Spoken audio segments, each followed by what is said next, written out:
And you're listening to 2GLF 89.3 FM. Welcome back to the Relationship Whisperer Show with Miss Dragonfly, where we discuss all things relationships with the aim to make marriage great again.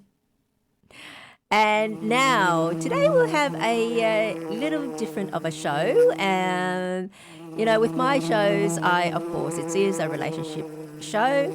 So, issues around love, marriage, and also men and women are what we discuss about. But an extension of that is also society, and changes in society does change people and change the culture, and so it will change relationship dynamics.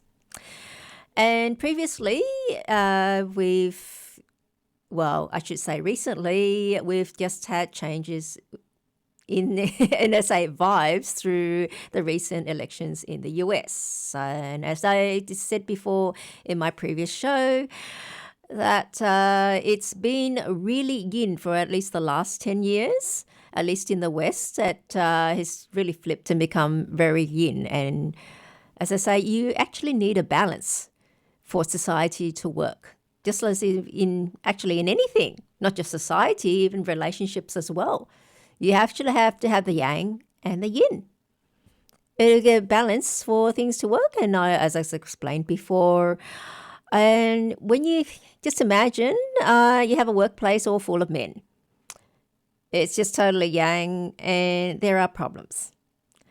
On the flip side, when you have a workplace full of women, you have other problems.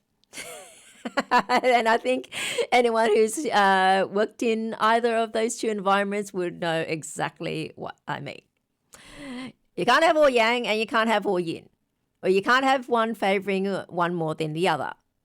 You need both, and you need a balance of both. And so it's just like when you put men and women together, have them mixed in a workplace, then everyone just seems to automatically behave themselves, don't they? It's actually quite comical when you're actually watching it and seeing it. But, every time you don't see either men or women really playing up when women getting bitchy or men getting so, what do you call it, so violent. When, the two sexes meet. And so it's the two forces of energy. And so, like I said, we've had a very yin environment in culture in the last 10 years, at least. I saw a really big shift. And so now it's kind of like shifting back. Okay, I mean, the masculine, because of after the US elections, there's kind of like been a revival in masculinity. Like masculinity was being put down and it was labeled toxic, any masculinity as toxic masculinity. Then it's kind of like they're saying, you know what, masculinity is okay. People are finally realizing it's okay to accept the masculine. I think, duh, you need both. Okay, so it seems like it's reviving, and it's should be allowed to progress until we get to the middle, so we can achieve the balance, because that's reality. That's what we need. All right, and I'm saying all that because as people who are familiar with my show would know, but also for people that are new to the show, well, normally I do spend, firstly, some time doing astrology and doing a reading on a celebrity or celebrities if it's a couple. And then I will delve into relationship and social issues.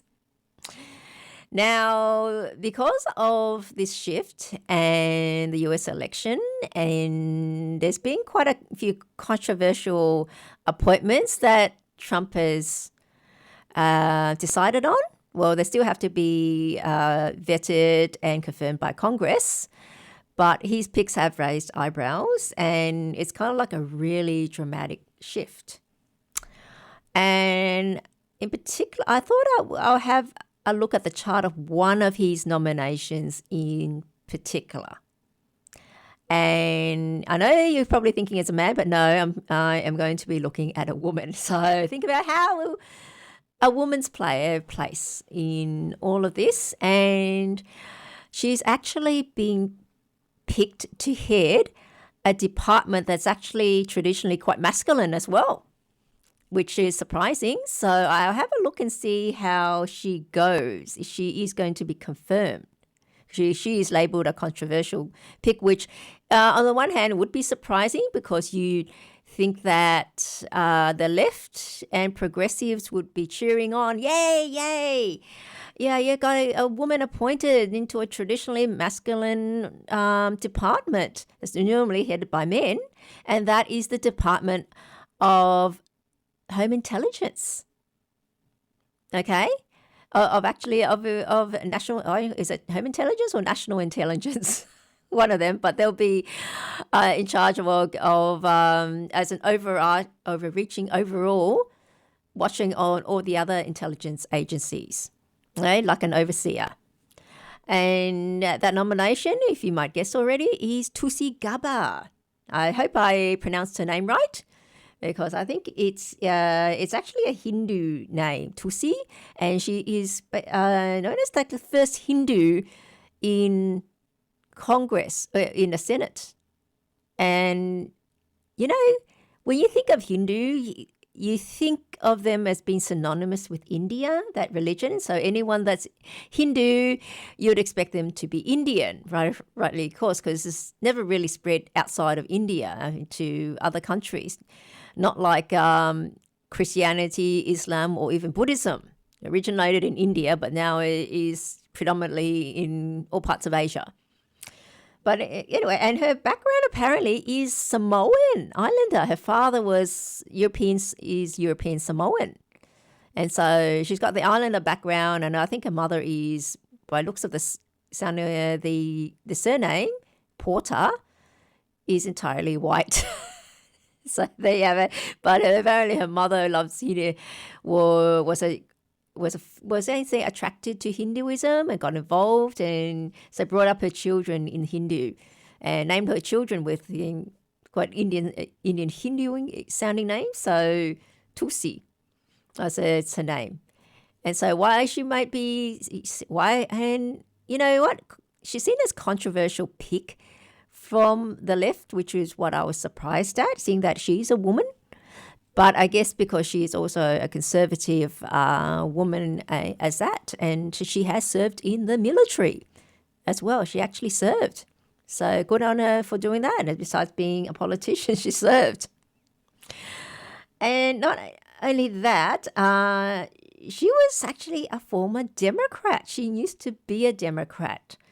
And I guess eventually, as you know, the Democrats now are not what they were like 20 years ago. I mean, I guess it's just like Labor in Australia. It's not what it was 20 years ago, and for what they stand for. They used to be the party of the working man, of the working class, the struggler, the battler. But now it's flipped. It's like they've become the party for the elites and progressives.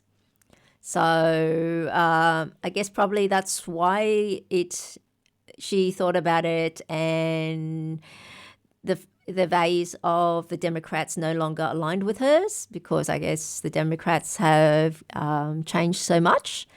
And so then she, I think, became an independent, and then she became a Republican. So, and her pick, her being picked, if you're going to look at it that way, it would seem it's controversial because she's eventually became a conservative woman.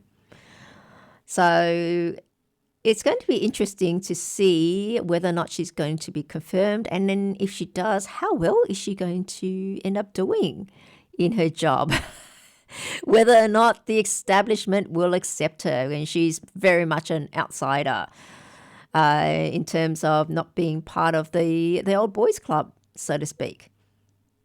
So how would they accept a woman, and also how a woman that's from the conservative side, very much conservative side. There's a lot of things that it does oversee, like Homeland Security, I guess, everything to do with intelligence, all those agencies.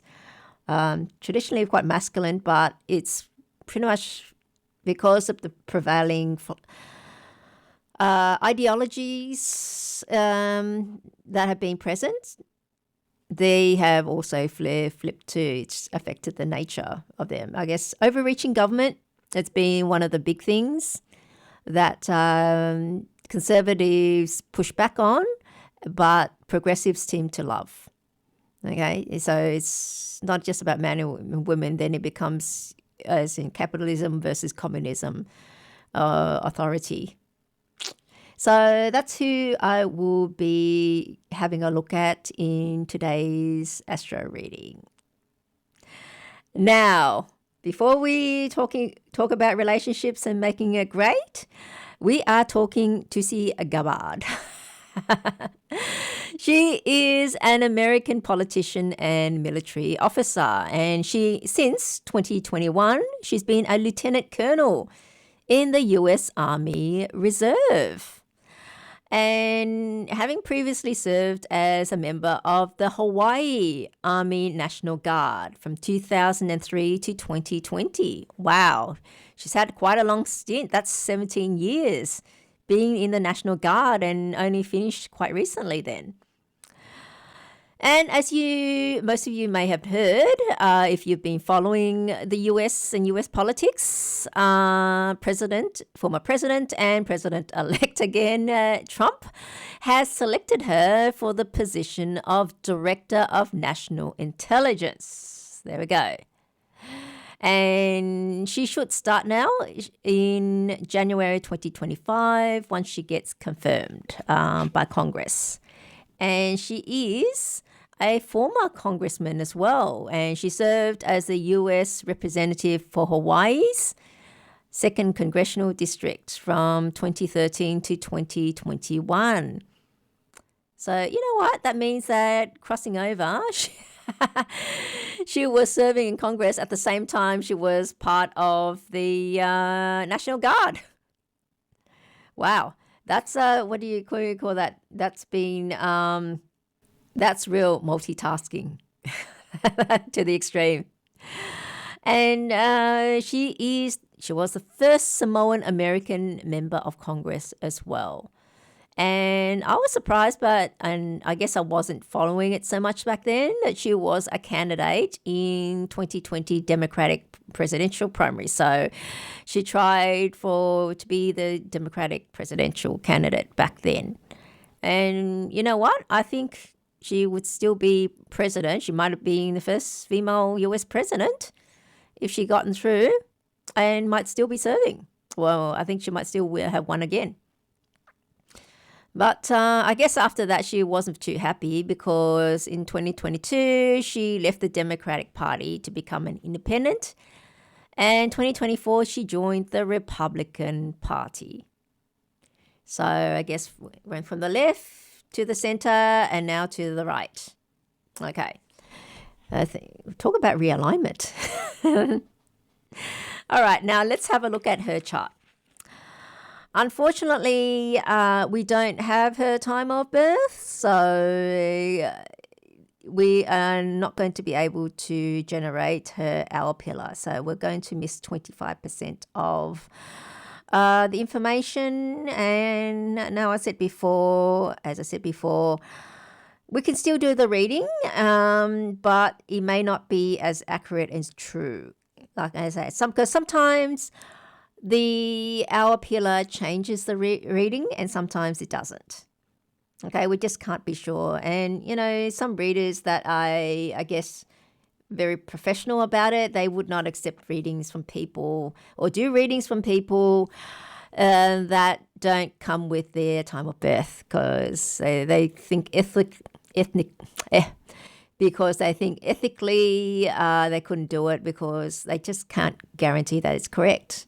And to a large extent, I agree with them that you may not be correct, but this is all we've got to go on, so this is what we're going to work with. All right. She was born on the 12th of April, 1981. So she's only 43. And that's one thing that people have noticed about Trump's new appointments. They all seem very young. Even the vice president-elect, J.D. Vance, is only like 40. Secretary of who's nominated for Secretary of Defense is like 42. So have a lot in 40s, and also look, and the spokesperson, White House actually called press secretary, is nominated. Is a 27-year-old lady, and she's the youngest that's going to be press secretary. Wow. She must be really something, I'll tell you, being under that constant pressure every day, fielding difficult questions from the media that you have to be able to answer on the spot. And that is, wow. So hats off to her. She must have been nominated and been given the position for a very good reason. So, her saying it should be on merit. If she's earned it, by all means, give it to her, let her do the job. All right, Tulsi Gabbard. Now, from her time of birth, we can generate her 4 pillars chart. And the year pillar is Yin Metal Rooster. The day pillar is Yang Water Dragon. And the day pillar is Yang Metal Monkey. And we don't know what the 4th pillar, the hour pillar, and as I say again, we don't have her time of birth. And it may be that she doesn't even know what her time of birth is. Not everyone knows what their time of birth is. I guess people didn't really bother, didn't really ask their parents. I mean, other than really going for a reading, I guess most people don't need it because all official documents really just need the day, month, and year. No one actually asks for the time. So people don't think it's important. But when it comes to this, then it is. Okay, her chart now a bit conflicting because she's got a lot of metal around. She's got yin metal, yang metal, and also the rooster and the monkey. However, the monkey does form a combination with the dragon. Okay, and that is a half combination of water. So there is water there in terms of a combination. Guess the rooster does combine with the dragon as well. So she's got 2 combinations in her chart, but it doesn't really produce any elements. So if we just go off that, I would say really she is an output. Look, we do not know what her hour pillar is. It could be different depending on what her hour pillar is. The elements and also the branch, which we call the animal sign, which people know as the animal sign. Okay, so I'm going on the basis that she's got a water combination and so therefore would be an output. And so as an output person, her most favorable elements would be, of course, water, wood, fire, metal, and then earth. Okay? So if metal was more dominant, then I would say metal would have been her favorable element, but because has a water combination on that, just based on that, would say metal is a bad element.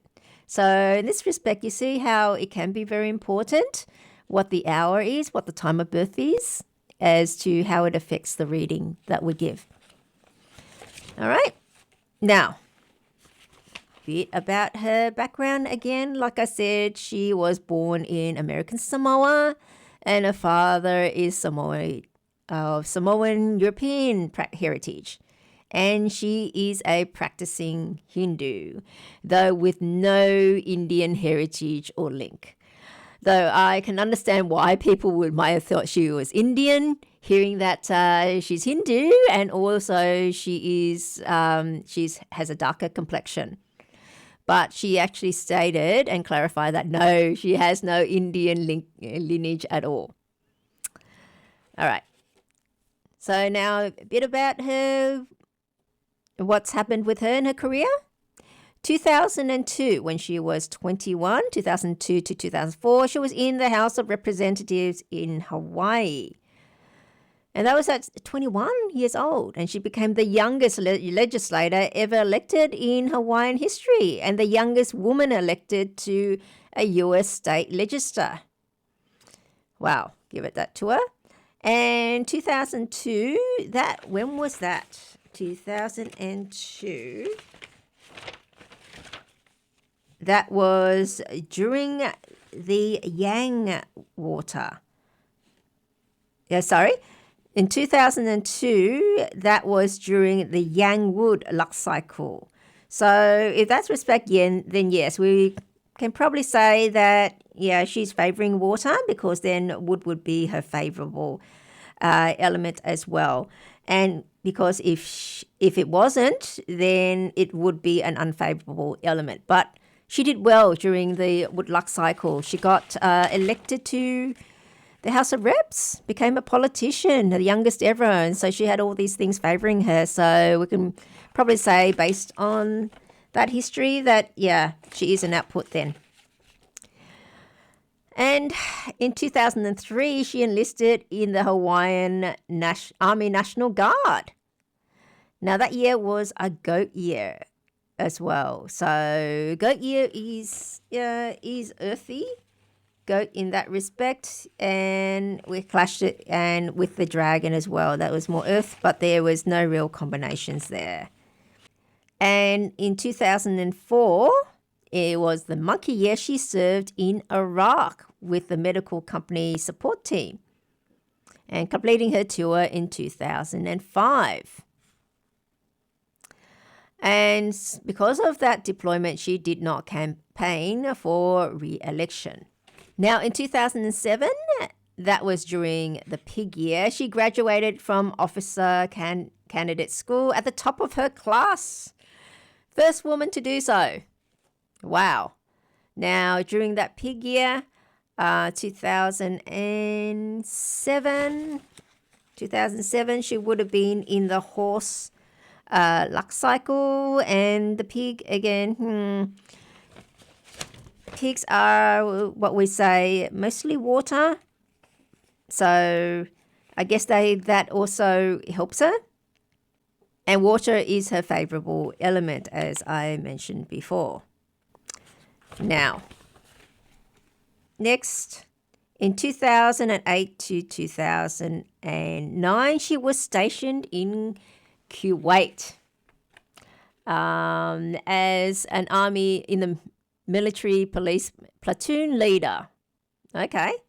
And that time, that 2008 was a rat year and 2009 was an ox year. Now, during the 2008, the rat year, now the rat would have combined with the monkey and the dragon to form a complete three-harmony water combination. And that was very favorable to her. And that was in 2008. Okay, and she just entered the yin wood luck cycle. And as I mentioned, wood is good for her. Good for her as well. So she got double luck then. Okay, and good thing probably helped her survive being in Kuwait.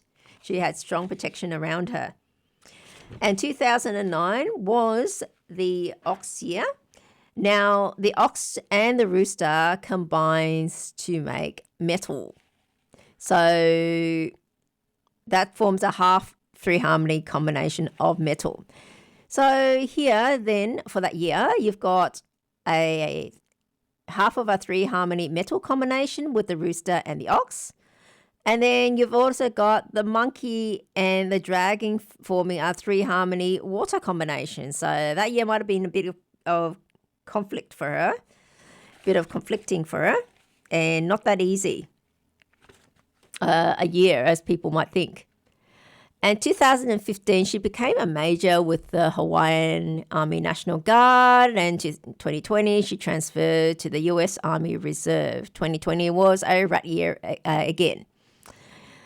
And finally promoted to the rank of Lieutenant Colonel in 2021 while deployed in the Horn of Africa as a civil affairs officer. You know, I'm getting more and more respect for her. She has served in all these difficult countries and environment Kuwait was in the desert, and then Africa is not an easy place to be as well. So fast forward a bit, after her departure from the House of Representatives in January 21, she then started taking up more conservative positions, and so the next year she left the Democratic Party, citing differences on foreign policy and social issues. Okay, and then 2024, this year, she completed her transition to Conservative by joining the Republican Party. Now, what will happen? I mean, unlike in Australia where cabinet members just get appointed by the Prime Minister and that's it. It's the Prime Minister's sole say-so. In the US, they actually have to be confirmed. I'm not sure if it could by Congress or Senate as to if they would accept that person in cabinet.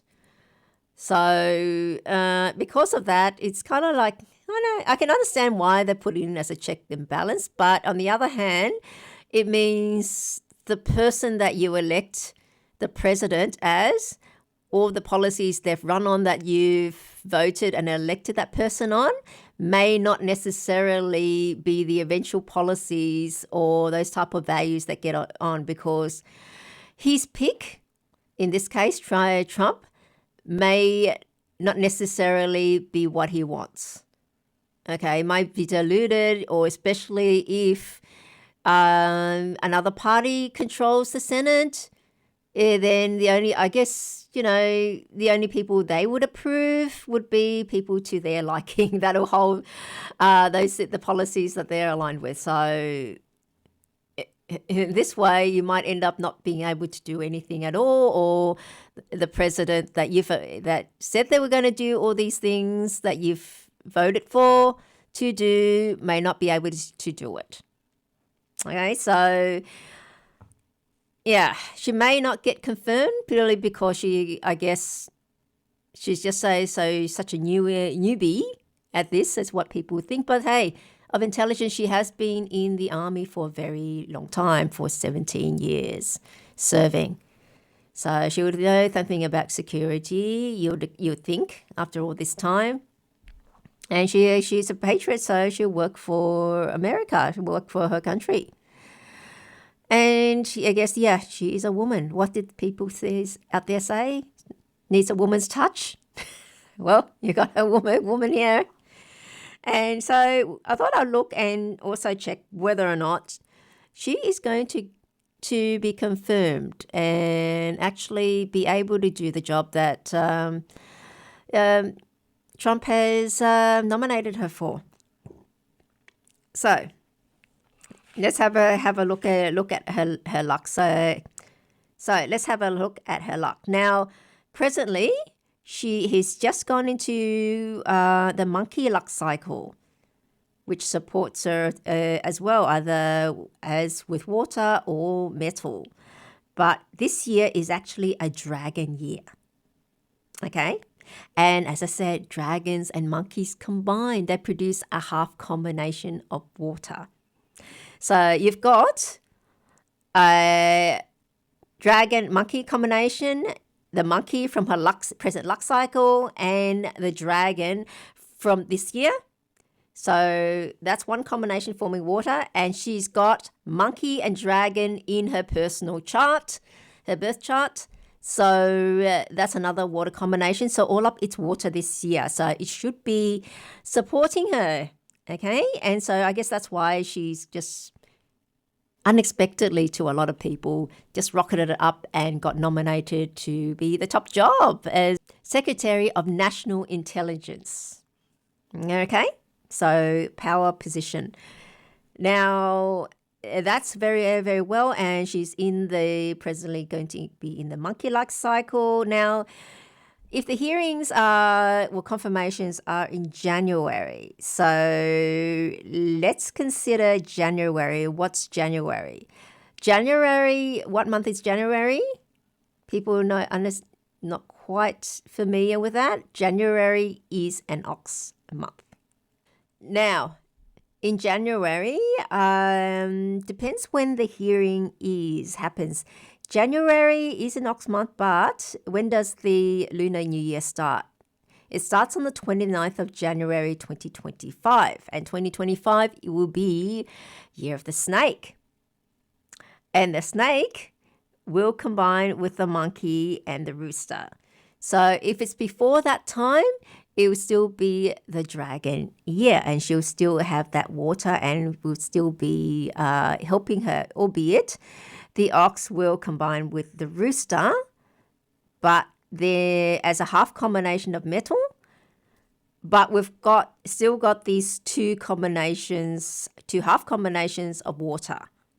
Okay, so she will still be an output person. And even though metal is an unfavorable element for her, it's only one half of the combination as opposed to still her two half combinations of water. Though with the extra metal, it will cause her some issues. I guess she'll probably have some issues getting confirmed. We're already talking about not liking her in quarters, voicing their concerns. So will definitely having some issues there. But I think provided it's all done well before 29th of Jan, then she'd still be okay. She should still be confirmed and get through this. So it might be things about doubt, or there might be issues with votes.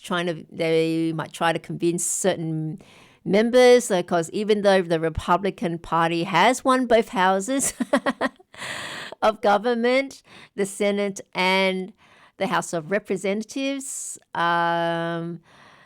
not all Republicans align. You'd think they'll all be a shoo-in, but not all Republicans aligned. As you've seen, some Republicans, like Liz Cheney, who has actually endorsed a Democratic candidate.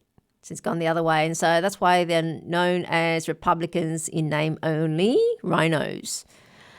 So I think that's the issue she might have, and there'd be probably some deals being done behind the scenes, or discussions, as you say. But ultimately, I think she should still pull through and still be confirmed.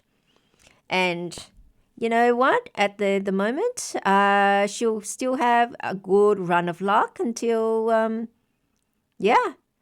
27. That'll be, and then in 2028 she goes into the yin fire luck cycle, and that is just fire is just neutral for her. Okay, neutral element. So after Trump's term and whoever else comes in, if it's Republican, if it is J.D. Vance, the vice president elect, she might be continue in her role. Okay, he might still keep her, but I guess if the Republicans lose it, then definitely she's out. So it's either way at that time, and then we'll have to look at how the elements play out in that year, and 2020 in 20. When would they have the 2028 election? Now, 2028 is going to be a monkey year, so that might help her or change her actually, depending on also what happens in 2029 as well, because then 2029 is going to be a rooster year. So, her chart may change the dynamics. Well, as I say, because we don't know what her fourth pillar is, her hour pillar is, because we don't have her time of birth.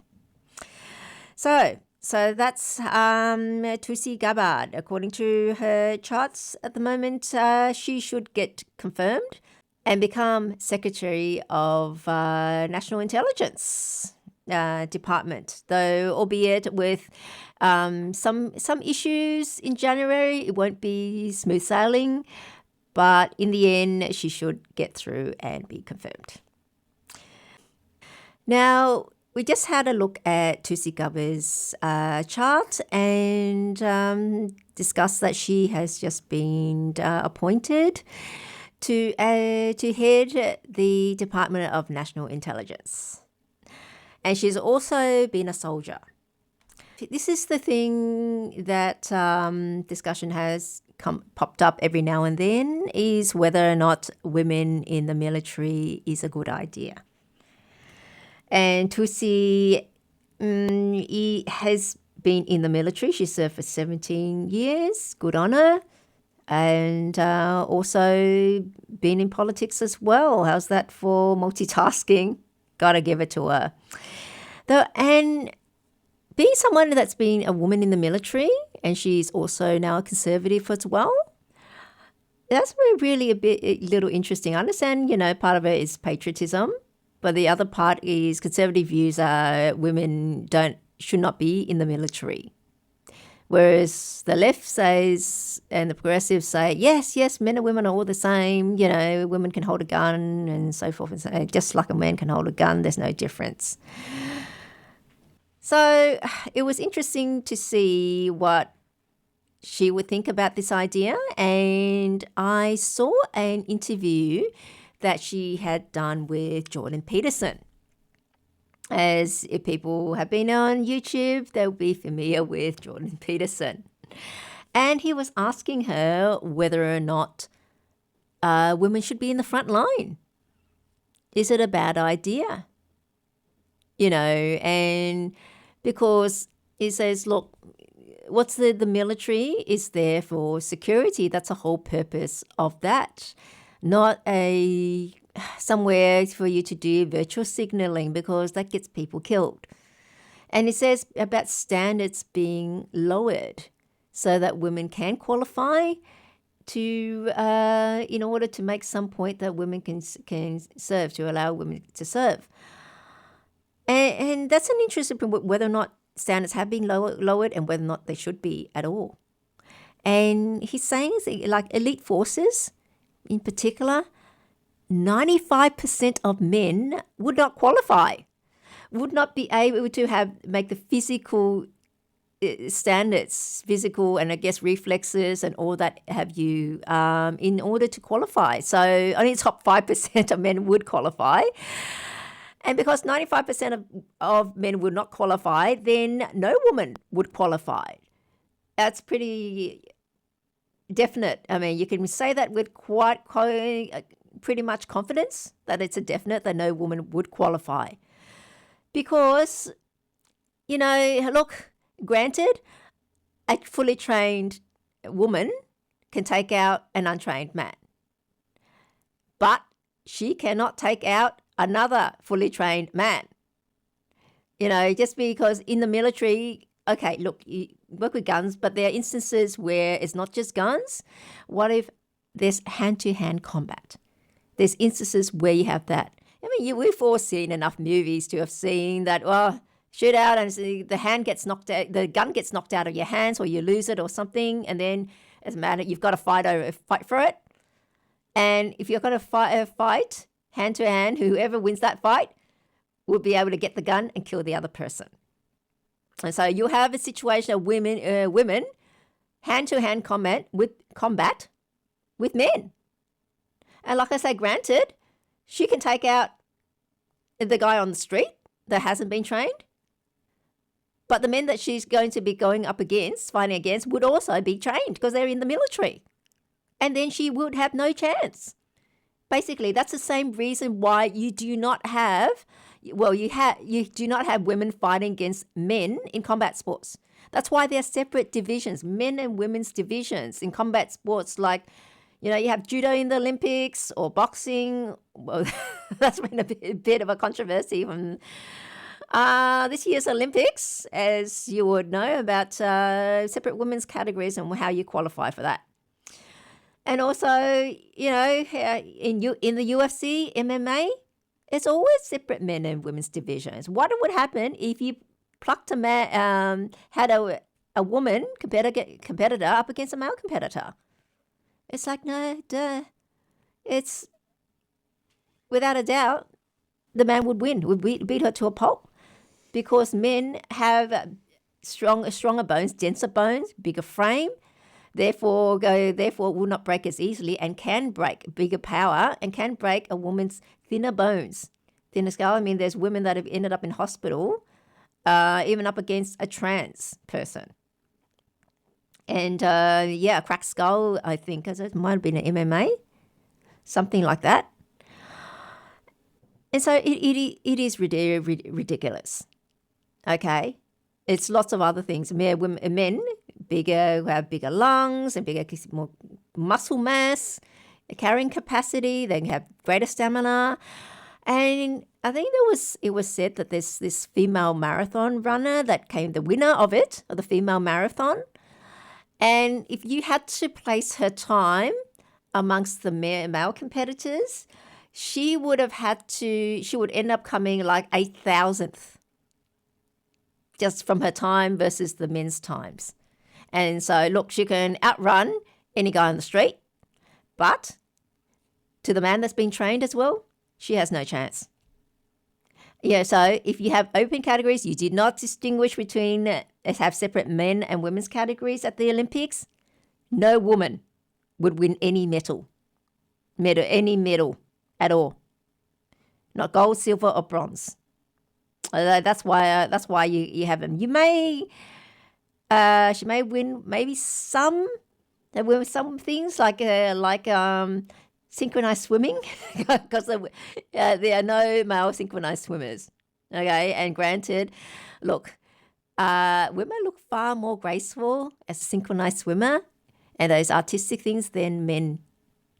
The men do. We don't particularly want to see male gymnasts as opposed to female gymnasts who are doing the same routines. That's why they have different routines in gymnastics, because men's routines are more showing strength and women is more the artistic realm. So they don't do the rings, the men do the rings and so forth and so forth, because it's just different, playing off two different body strengths. So, coming back to the military, this is the thing. I mean, they found that all male units, military units, do better than mixed units, a mixture of men and women. That's not to say that women do not have a role in the military. They do. I mean, there'll be intelligence and logistical support and things like that, but not in the front line. And I'm definite about this because we've got to be realistic. Okay, it's far easier to turn men into killing machines is what is required in the military than women, because women do not have the testosterone. The chemical makeup is different. And the enemy is not going to take it lighter because they're women fighting. They'll probably gleefully, easier kill. That's it. And also psychologically, mixed units, it puts men in danger because psychologically it affects men more than when it's the woman besides you that's being shot and killed rather than your mate, another bloke. It's just different. They in them, instinct is just rescue a woman, and she could be end up in a position where there's not that much chance of rescuing her, but simply because she's a woman, they'll try, and unlikely they'll die rescuing. So then you end up losing 2 lives instead of 1. And this is a big thing. Look, what happens when they get captured? POWs, okay? They do enough bad things to the men they capture. What do you think they'll do to a woman? Okay?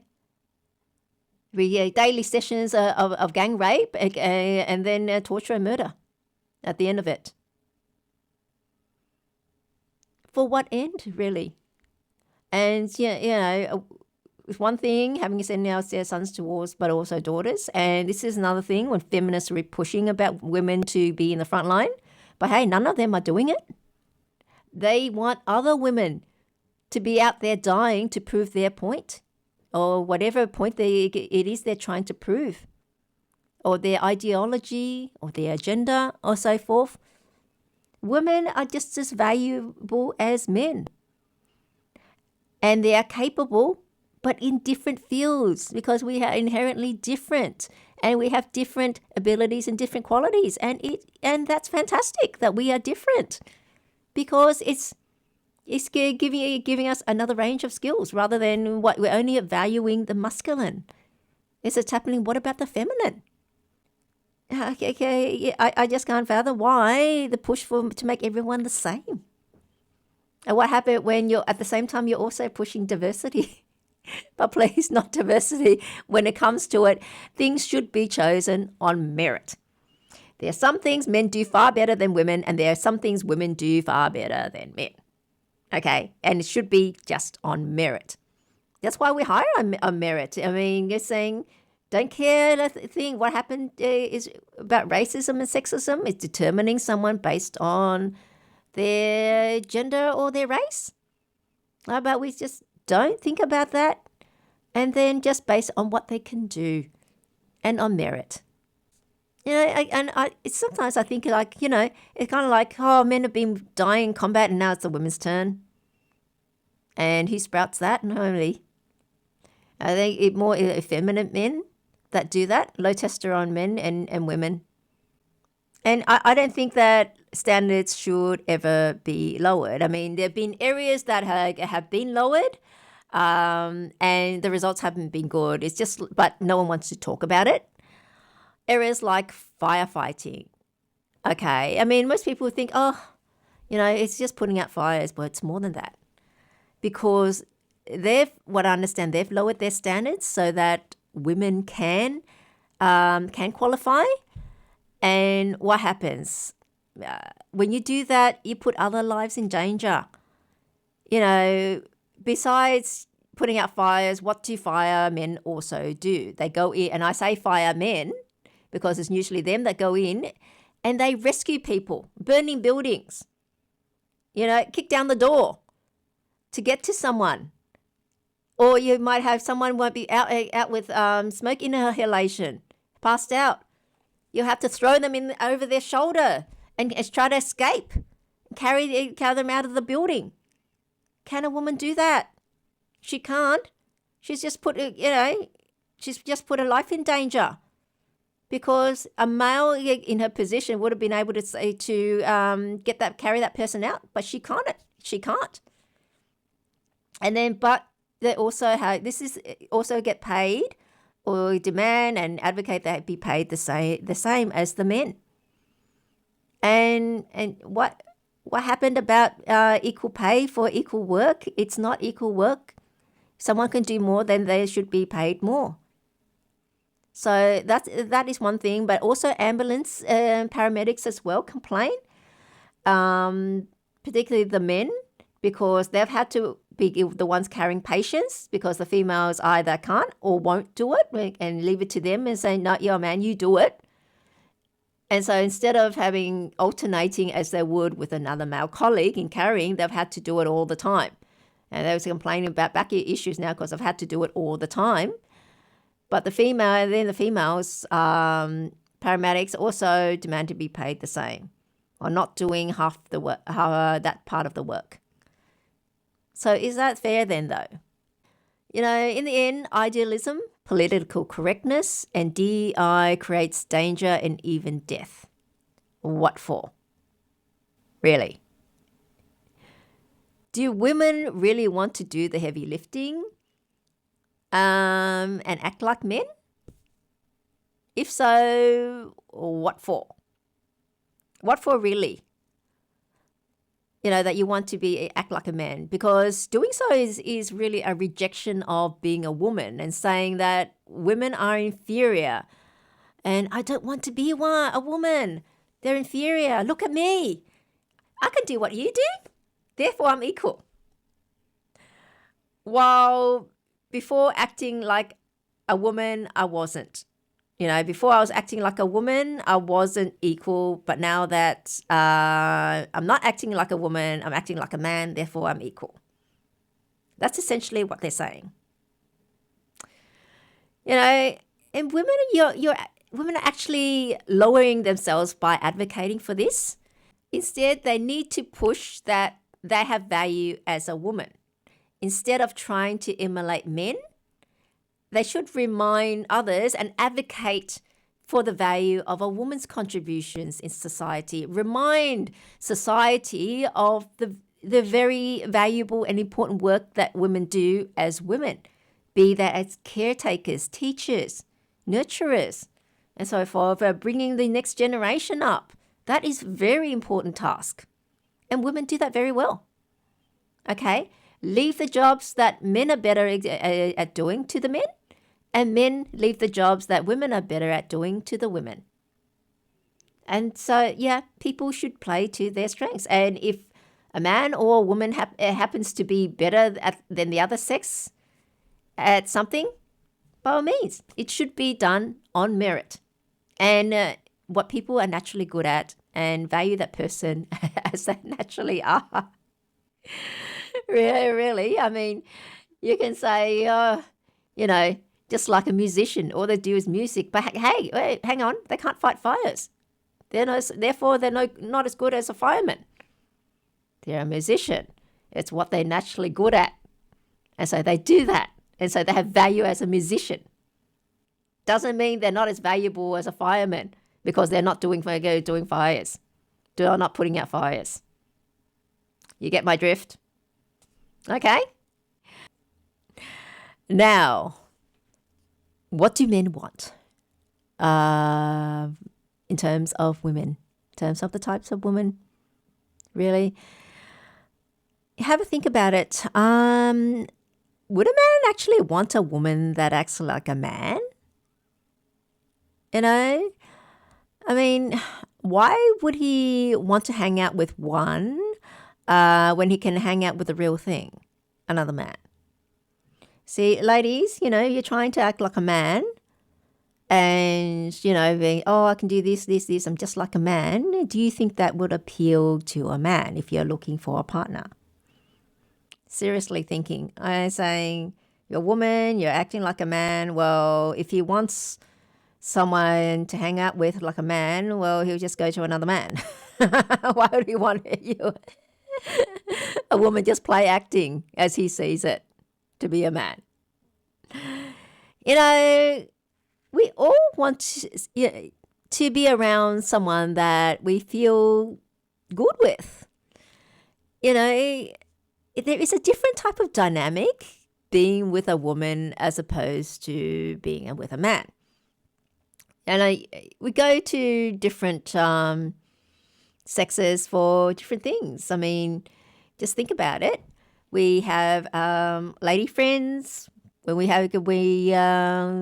and that's a different dynamic where we will go and talk about ladies' things, and we hang around and go and discuss with our male friends when we want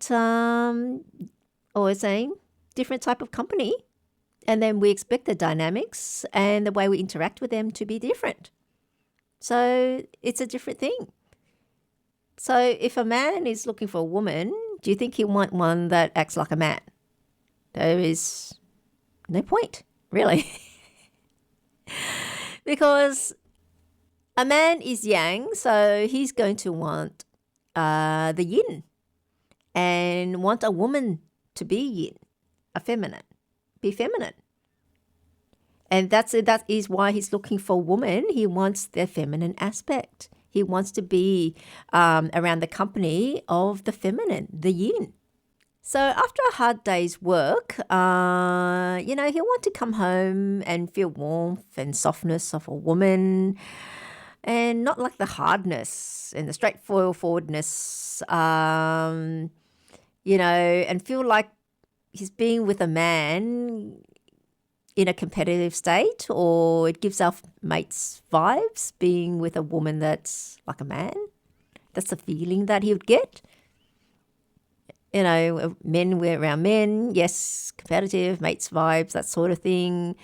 But yeah, being with a woman, he just wants the softness. That's what he's there for. That's what he wants you for.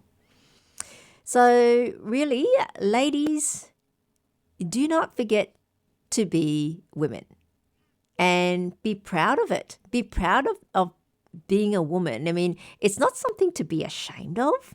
It's like a lot of feminists and I guess progressive society thinking and really seeing women that act like women, that are women, as not being of value and being lesser than a man.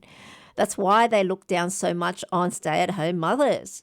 Like I was saying, saying, oh, you're putting yourself down, you're being a doormat, you're making yourself powerless.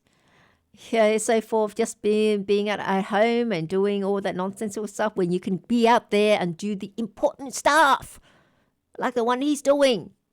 So all that is what's important, not what caring for children or the nurturing side that women have been doing for millennia. That is not worth anything. Okay? So don't let anyone shame you into about you being a woman and the qualities of being a woman. You value your appearance.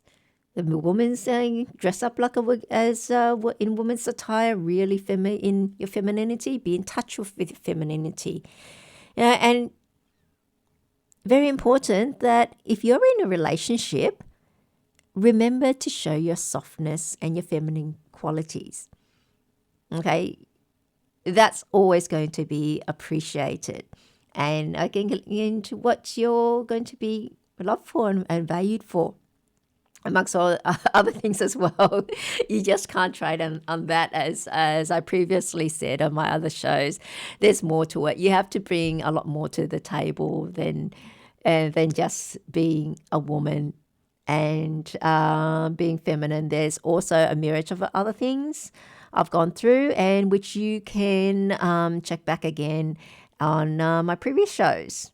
Of course, on TGLF, it's on demand. Okay, so reminder, showing your nurturing soft side is good and is a good thing, because really the yin wants the yang likes the yin, and the feminine likes the masculine. Now, going on that, what women like masculine men. Okay. And even feminists do as well, even though they will not admit it. I mean, if you're seeing feminists, besides the man-hating feminists that would not go anywhere near men at all, do any of them partner with effeminate men? Really have a look at it. A lot of them end up with masculine men because it's a woman's instinct. Women like the masculine. And that's why tall men are popular. Tall men are very popular on dating apps. And, you have women stating minimum height requirements for men, even though they might be a Kylie Minogue themselves. They just still want tall men. And why is that? It comes to what I mentioned before about the masculine being, providing security. And tallness in a man, a big stature, psychologically, a woman feels protected. And she's physically able to protect her, at least to some degree in her eyes and in her heart, over a much smaller man. Okay. I know there's small boxers and martial artists and so forth, but we're just talking as an average, untrained and untrained, regular people. And that's physical security, and it's what they exude with tall men. And also women, in terms of masculine men, it's men in powerful positions, say in business or society is popular. So business tycoons or people that are high in positions of power in government or so forth, what do they exude? They exude power. Okay. And people in business, let's say CEOs, is because of their income level. Or they, it might be, say, even a Bill Gates who is not in itself masculine. Okay, some would call him quite rather, if it were to some degree effeminate. But because he has so much money, That's enough for a lot of women. That he still exudes that power through the money resources. Money, because money represents resources, the ability to acquire resources, and resources would provide a more comfortable life and security and certainty. So, and that's what a woman likes. Whether or not you like it or not, or you believe it, or you want to believe it or not, because you see how many wealthy men, doesn't what they look like, if we're ugly, short or tall, whatever, but there's always a mirage and no shortage of beautiful young models wanting to clamor and be on their arm. And no shortage of them being able to get that. Okay? Really, it's realism trumps ideology is what we have to work with. If we just work with ideology, it does not work. And, really, what's considered a good catch? You ask women, what do you think is a good catch? Normally what you find is they want the man to be ambitious, smart, dynamic, going places. Well, that mean progressive and be able to acquire resources and status in society. And that's what their women are after. Again, it goes back to security. That's why, and protection to an extent. And another thing, why are those qualities attractive? Is because those type of men are likely the type of men that will take care of things, be able to dissolve things. They're smart, dynamic, and so forth. They can take care of things, and by extension, take care of the ladies, their lady that they're with. Okay? Resolve the issues. Like I was saying, life is not simple. And I guess all women eventually, as they're more mature, they know that. And it's far easier to be with someone that can handle all that, because you just ride on their train. They take care of all the difficult issues, where you don't know that would come your way, and you don't have to take care of them yourself. And do women really like and respect the type of man that can't change a tire, can't do any general maintenance, and all about concern with feelings and so forth, and constantly go pander a woman, you're telling her how beautiful she is and how she's feeling, and so that might feel very, very, very good in the beginning, I guess, every now and then, but then after that, what? He doesn't do anything else. Yeah, or cannot handle or deal with anything else, and it'll fall onto her to take care of things. And then how would the woman feel? I mean, then a woman will feel like she's actually not with a man, but with another woman. And so what's the point then? If we're with a man, they expect someone to act like a man. So, okay, ladies, yes, you know that yourself. You're with a man, you want a man that acts like a man.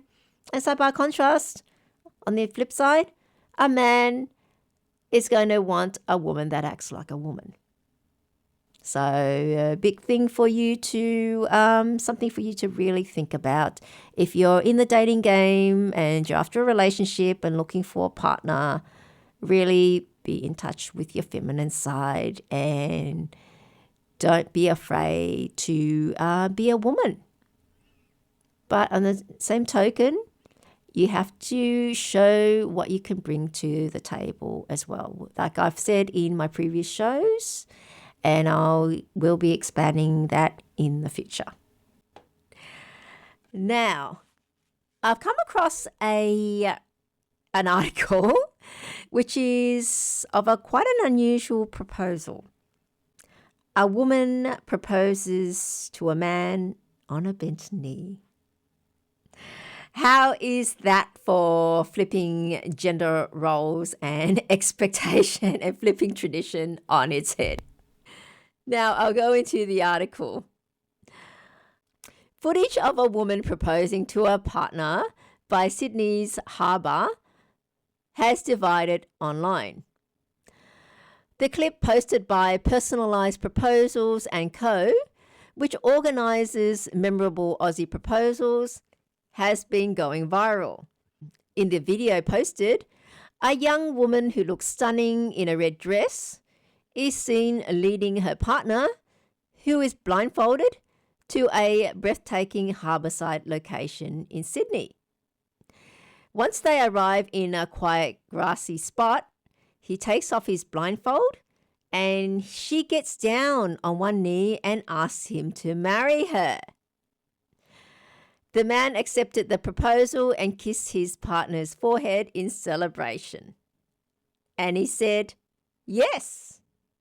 The Instagram caption says, or reads, now, this sweet video of two people in love has sparked a divided reaction online, with some people finding the fact that a woman proposed to a man hard to digest.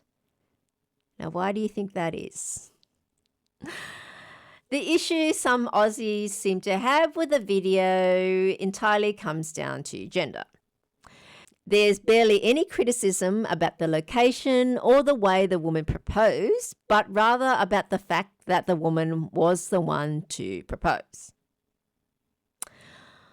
Girl, get up and stop embarrassing all of us, one wrote. I'd rather wrestle a shark in Sydney Harbour than get down on one knee for a man, someone else argued. While someone else claimed that if a man is interested in you and loves you, he'll propose to you. And someone else called the whole thing cringe. Now, why would they feel that? Plenty of people also called out the backwards commentary around the proposal. It's 2024. Why shouldn't a woman propose? This girl is breaking the norm and any man would appreciate it. She's strong and knows what she wants. All you ladies, take note, one argued. Another pointed out that it's a challenge to find a man in Sydney and there's nothing wrong with a woman taking control of her romantic destiny. Someone else pointed out that it was mostly women shaming the woman for proposing. That's probably true. That would be true. And why do you think that is? If social media has taught us anything, women dislike each other more than they hate men. One theorized. While someone else said, the response exposed people as hypocrites who aren't as evolved as they think they are. They want equality. They want the same pay. And now a woman proposes to a man and they want her not to, as it should be the man. Get over yourselves, one raged. Now, psychologist Carly Dober said that a woman proposing to a partner can be confronting for some people. It's because it challenges traditional gender roles and society norms around marriage, she said. Historically, proposals have been framed as a man's role, which reflects broader patriarchal norms where men are seen as initiators in relationships. Ms. Dober said cultural expectations also play a role as some still view a woman proposing as unconventional. This act can be seen as disrupting ingrained ideas about traditional femininity and masculinity, leaving some to question what this might mean for the balance of roles within the relationship. The psychologist said that a woman proposing to a man, though, is an entirely healthy act. I applaud women who don't wait around, who communicate their wishes, and who remind us that relationships can look different, she said. What do you think? I mean, do you feel uncomfortable with that notion of firstly a woman proposing to a man and secondly on a bit knee as well? Because heaps of women, it seems, entirely women, are uncomfortable with that idea. And why is that? It comes to our instincts, really. It's uncomfortable because women, you see, like it or not, no matter what a woman says, okay, she would still, in her heart, by instinct, want to be protected and want to be protected by men. And so see men and their roles as the protector. Okay, and she'd be looked after.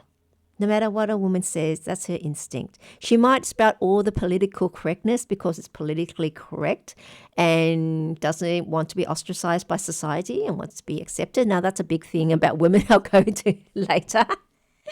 Women like to follow the crowd.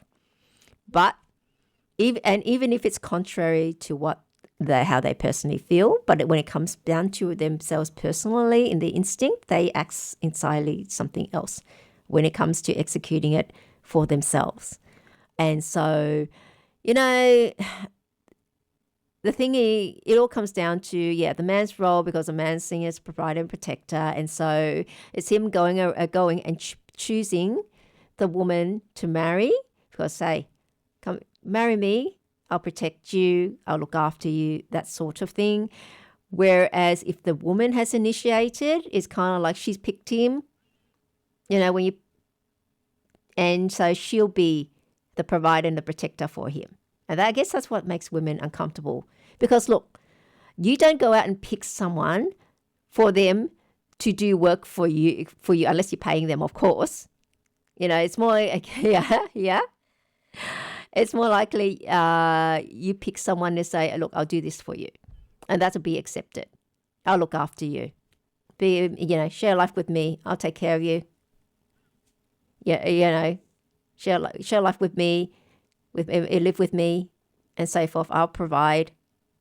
But you don't go to someone and say, come here, marry me. You protect me. You provide for me. I'll move into your house. That's really the gist of what it comes down to. Okay?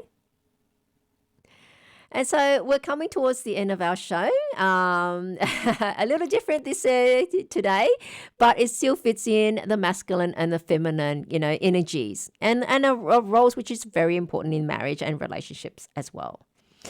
I mean, we looked through Tulsi Gabbard, Trump's new nomination for the U.S. to head the U.S. National Department of National Intelligence.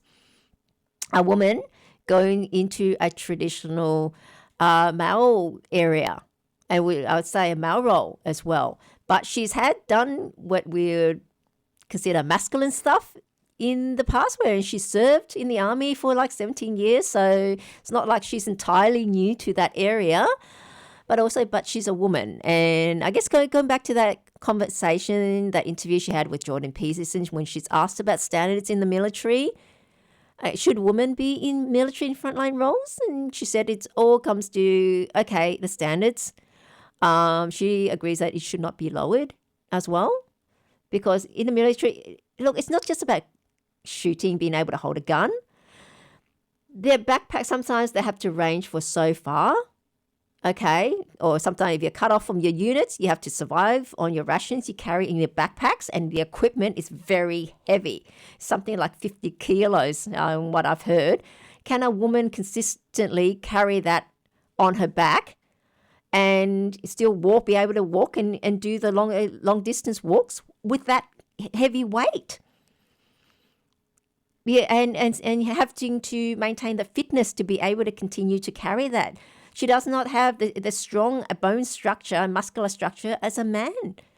But if a woman, by a fluke, happens to have that type of build, there are women out there very far in between, but they're there. If they can do that, then let them. Okay, it's and if they're adamant and they know the dangers, what would happen if you become a captive? Accept that. It is their call. But as they're saying, and Tulsi Gabbard agreed that standards should not be lowered. And I think standards should not be lowered. for any job if you want the best outcome. And as I said, the enemy is not going to care whether or not you've got diversity. If actually they probably would, because diversity means a weaker army, and so an easier pick for them, easier for them to win. Comes down to security, and it comes down to lives. And really, when we're talking about women acting as men as well, why do you want to act as a man? By acting as a man and saying that, as most feminists spout and teach women, and women parrot the phrase again, I'm just, we equal to men because you can do what men do. Okay, by saying that, you've just reaffirmed and you've agreed with the misogynists that women, as women, don't have value and they're lesser than men unless you can do everything a man does. Be the masculine, because that's more important. And by saying all that, you've just agreed with that. Instead, what women should be doing is reminding men and society of the important role they've had to play in society through all this time. The importance of our caring nature, looking after the house, raising the next generation of people, and raise even the very next generation of leaders and shaping them. That is important. So do not belittle all that work. Saying women, stay-at-home moms, they've just turned themselves into a doormat and say, no, they support what we want. It's support freedom of choice, really. So, and that's what it should come down to, really, freedom of choice, but do not lower the standards, because they're there for importance, and things should only be chosen on merit. If you can do the work, better than anyone else, you're hired, and you perform the best, you get paid the best. You provide as much work, that's what you should be paid, irrespective of age, gender, or race. That is non-discriminatory hiring practices. All right, and also, men and women are just as important as each other. Okay, you need both the yin and the yang to be balanced. When society becomes unbalanced, when it becomes too yin, then that's a danger. Okay, when it becomes too yang, it's very harsh. It's not a pleasant society. Okay, and so it's trying to find this equilibrium, this center. It's just like the yin-yang symbol. If people are familiar with that, one side's black and one side's white, they each has a part of the other. Just like the feminine and the masculine. Women are estrogen, men are testosterone, but women have some testosterone and men have some estrogen. It's not entirely that. It has some germ of the other, they're saying, some part of the other. And then you achieve a balance. And society is at its most optimum when there is a balance between yin and yang. And not just society, really. Everything else, whether it's a workplace, whether you have mix of men and women, it works. Then you have harmony. Everyone behaves themselves. And even in a family unit, you need to have both the yin and the yang playing a role. And I say playing a role because I know there's lots of deadbeat dads that don't do anything, and they take off, and then you're left with just single parent families, just only yin. And then that's an issue because, the yang there provides the discipline. And that's the reason why you can see that statistically, about 70% of the prison population come from single parent homes. They're missing the other side. And that's when people say a woman can raise a child just on her own, equally as good. She doesn't need a partner. She doesn't need a man. Well, you may be able to physically raise them to be physically big, but in terms of mental state and personality-wise, and there's just something missing, because I've seen, the women, women and people that have come from single parent families, and they said they really miss. They've never had a father or whatever, but they've seen other people have their dads, and even the children now, they're seeing them how they interact with their father, and that's something that they've missed, and she can see that they can see the value in that. And so, yeah, yes, equally men and women, and there are roles for men, there are roles for women. Okay, and if you want to do the other person's roles, just go for it. Provided, though, you can meet the standards. Standards should not be lowered at all, because we always want the optimum outcome.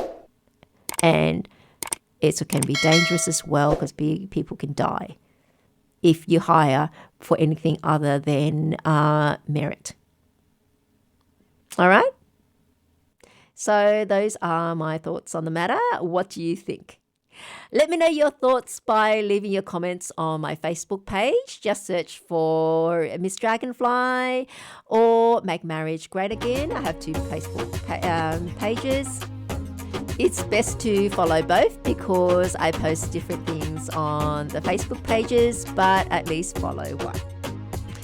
Okay, and if there is a topic that you'd like me to cover, then please feel free to leave it there as well. And if I'm able to cover it, then I will. So that's it for the show this week. Remember to tune in the same time again next week. And until then, it's bye for now.